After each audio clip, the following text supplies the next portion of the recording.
nichukue nafasi hii kumpongeza kwa kufanya jambo hili kubwa, lakini kufanya katika eneo zuri sana. Eneo zuri ambalo liko very accessible kwa watu wote wa maeneo yote.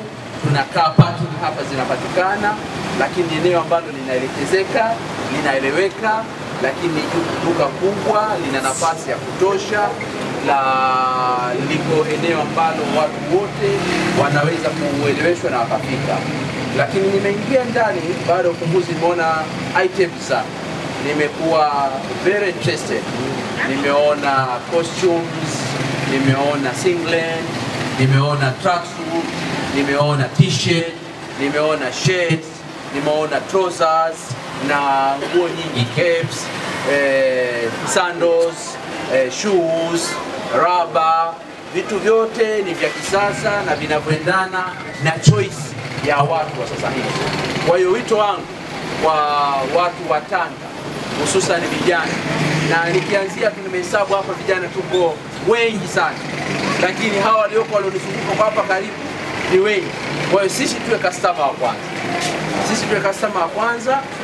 Kijana wetu yuko na reasonable price, affordable price, ili tuweze kumuunga mkono na sisi kila mmoja akalete na wengine. Na nadhani viongozi wetu ambao wako maeneo mbalimbali wataona duka hili mahali liko mahali ambapo ni salama, sio vichochoroni, lakini ni mahali penye heshima.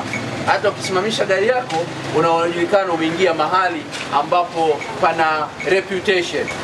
Kwa majina naitwa Abdalla Omari Kaji, ni kijana wa Kitanzania anaishi katika mkoa wa Tanga.